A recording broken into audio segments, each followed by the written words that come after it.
Hello बच्चों, let's read the question. The question is at what minimum kinetic energy must a hydrogen atom move for its inelastic head-on collision with another stationary hydrogen atom to make one of them capable of emitting a photon. Both atoms are supposed to be in the ground state prior to the collision. ठीक है, यहाँ पर क्या हो रहा है, दो hydrogen atom है. तो हमारा की कॉन्सेप्ट क्या रहेगा, हमारे पास दो हाइड्रोजन एटम है. ठीक है, इसका मास m है तो इसका भी m होगा क्योंकि दोनों हाइड्रोजन एटम है. ये स्टेशनरी है और ये सपोज v नॉट से क्या कर रहा है, मूव कर रहा है, और ये स्टेशनरी है तो इसकी जो वेलोसिटी होगी वो कितनी हो जाएगी, 0 हो जाएगी. अब क्या हो रहा है, एन इलास्टिक कोलिजन हो रहा है. इसका मतलब दोनों एक दूसरे से क्या कर रहे हैं, स्टिक कर रहे हैं. अब टोटल मास कितना हो जाएगा, 2m हो जाएगा. और सपोज v फाइनल वेलोसिटी से मूव कर रहे होंगे आफ्टर द कोलिजन.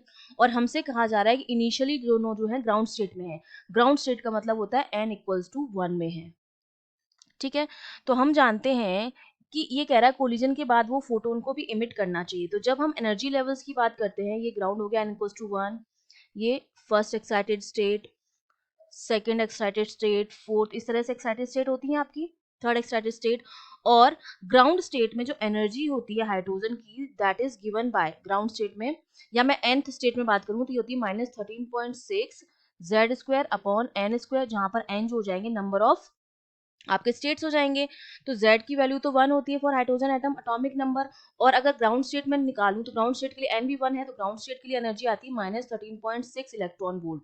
ठीक है, इसके लिए फिर अगर n की जगह 2 रखेंगे तो ये एनर्जी आती है -3.49 इलेक्ट्रॉन वोल्ट. फिर n की जगह हम क्या रखते हैं, 3 रखेंगे तो ये आएगी -1.51 इलेक्ट्रॉन वोल्ट. इस तरह से एनर्जी जो होती है वो आपकी आती रहती है. इसमें आई है -13.6 इलेक्ट्रॉन वोल्ट.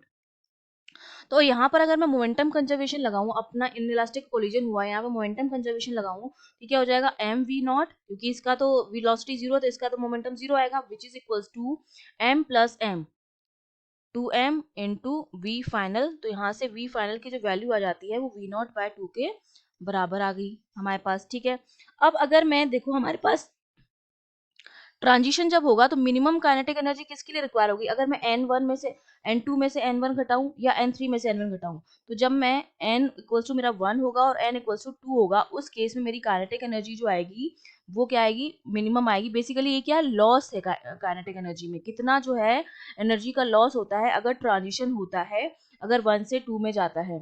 तो इस केस में सबसे मिनिमम आ रही है 10.2 इलेक्ट्रॉन वोल्ट आएगी, क्योंकि अगर 13.6 में से 1.51 माइनस करेंगे तो वो वैल्यू ज्यादा होगी कंपेयर टू अगर हम 13.6 में से 3.49 माइनस कर रहे हैं. तो इस केस में मिनिमम आती है जो कितनी आती है, 10.2. 13.6 में से 3.49 गया, 10.2 इलेक्ट्रॉन वोल्ट. ठीक है, अब अगर मैं लॉस निकालूं काइनेटिक एनर्जी में, लॉस इन काइनेटिक एनर्जी वो मेरा किसके बराबर होगा, इनिशियली तो था half M V not square, क्योंकि दूसरा स्टेशनरी था उसकी काइनेटिक एनर्जी 0. ये तो इनिशियल वाला आ गया kinetic energy initial, minus final में क्या हो जाएगा, हाफ मास हो गया था 2m और वेलोसिटी हो गई थी v नॉट अपॉन 2, इसका स्क्वायर. तो इसको सॉल्व करेंगे तो आएगा half into half m v not square.